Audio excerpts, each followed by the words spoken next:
Today we're talking about a subject that some may not talk about, and that subject is called bitterness. What is bitterness? Even the word sounds kind of weird, bitter. I mean, bitterness is unforgiveness that's fermented, and for me, it completely took hold of my life. I mean, it took me to a place I never thought I would go. I went from being happy all the time to I couldn't even make myself smile. It just ate at every ounce of me. And I remember I just felt so broken just holding on to the past hurt, and it would just gnaw at me. I mean, I would go to bed thinking about it and wake up and it's the first thing I'm thinking about. And it was just complete control to where I couldn't, I didn't even feel like I could breathe. It was like weights on my chest. And it just got to a point that I couldn't handle it. People were pointing out that I wasn't smiling and what happened to the happy girl that they used to know. And I didn't even know where she went. I mean, it came in so quickly, but it slowly, without any warning, just took over everything that I had. All the joy that was in my life was gone because of this issue. Wow. Everything you just said is exactly what I feel like. It just takes over. Mine was when I was real little. You know, trying to be bitter when you're a little kid. Oh, I can't imagine. Ooh. I didn't even, when you said somebody said something about smiling. I never smiled. I never cried. And you probably could have broke my arm and I would have never. I Completely don't cry. numb. Yeah, I'm numb. That's a very good word for it. Hated everybody, but most of all me. Yeah, it completely, even the people around you kind of start mimicking your actions. I mean, people aren't happy around you because you're not happy. It's just a complete devastation is the only way I can describe how I felt when I was. Can I ask y'all something? Have you ever talked about that like this?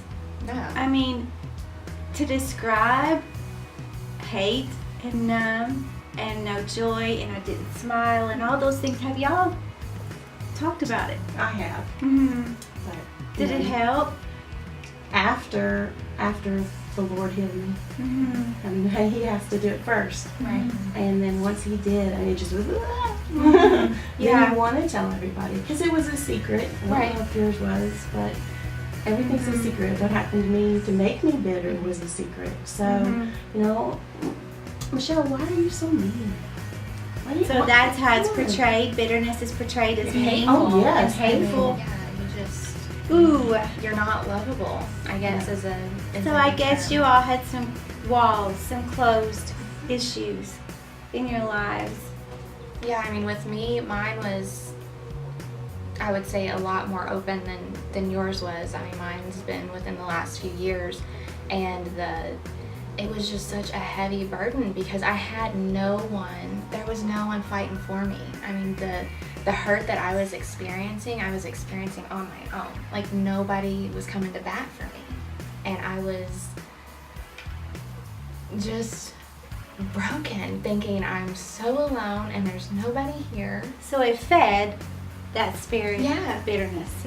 So it feeds off of each other. Everything feeds to make sure that you are imprisoned. We go back to that word stronghold. It's definitely a stronghold. And I remember it got to a point that I was carrying just so much weight, it felt like. I couldn't sleep, I wasn't eating, it was just so consuming. And I remember walking into a church service just going through the motions because I couldn't even get into church. I was just broken. And I remember sitting there going, God, if you don't take this, I don't know what I'm gonna do. I can't fix this by myself. This is a part of me that's broken and nobody can fix it but you. And then that's when he started, it was like instantly I started feeling the weights coming off. And it's been a long road, but. So it sounds to me like only thing that could happen was releasing it to God. But did you have to go back to a place of forgiveness? I believe that bitterness would have to be attached to forgiveness. Oh, it has to be. And that was one of the hardest parts for me, because the person who initially hurt me was getting pleasure out of that. So for me to have to go back and say, it's okay, I don't know why you did what you did, but I forgive you, that was when everything started falling back into place. Yeah, same thing with you. I haven't, and this is that, but I hope I don't. But I didn't have to. I haven't gone. No, God hasn't given me the chance to go back to my father and say that I've forgiven him. But I have, and that's the only thing that's helped.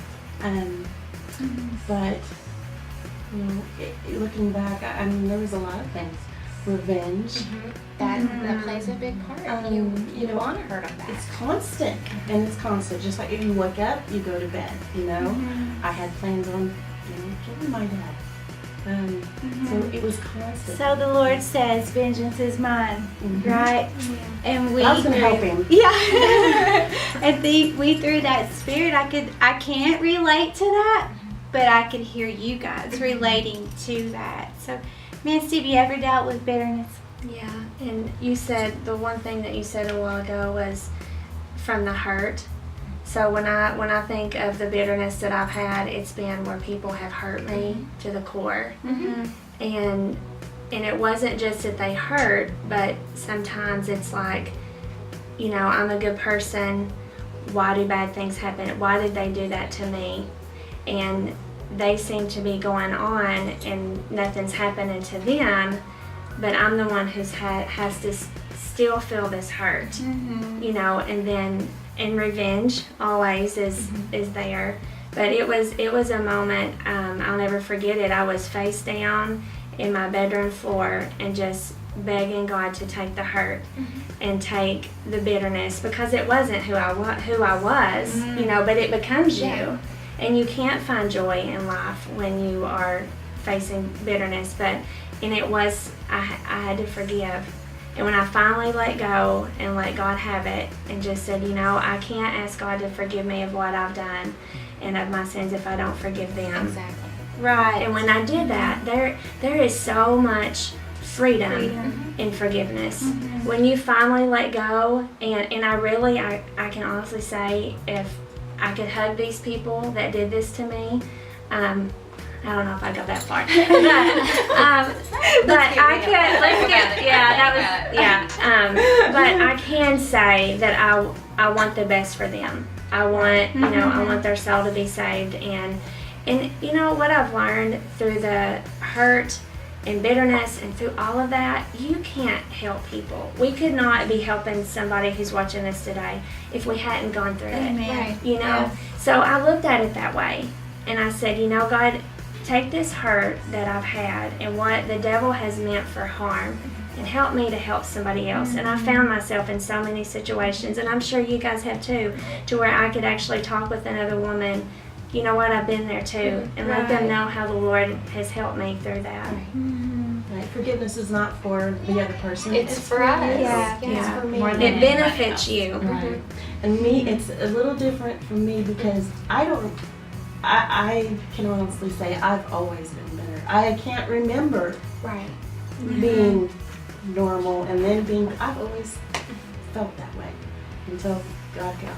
But you identified that was seeded from a child. Right.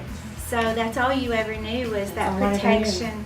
You know, I hate to say this, but that's how the bullies on the playground. Oh, yes. I was bullied. Oh, goodness. I was the big bully. And you're not going to hurt me ever again. Because I'll get you first. And I will get you first and get you good. You girls hurt me. Walls to keep the hurt out. Absolutely. You girls are talking, and this word keeps coming through my head, and it's called bitter root judgment.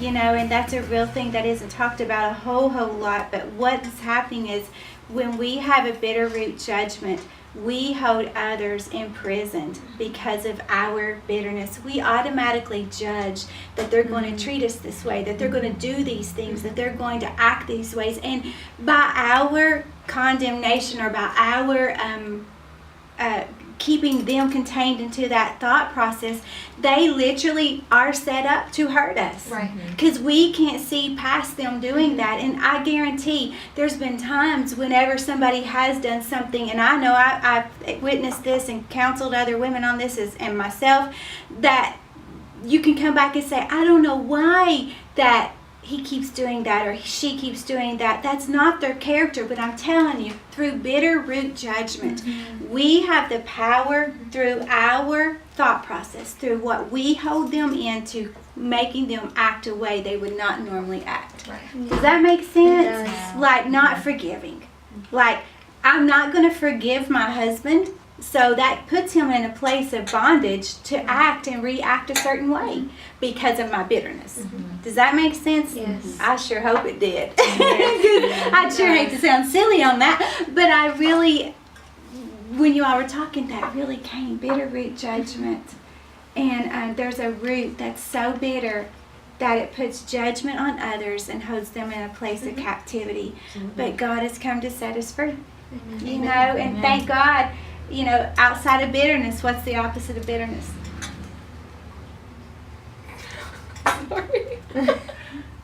What happens when you give up the bitterness? Joy.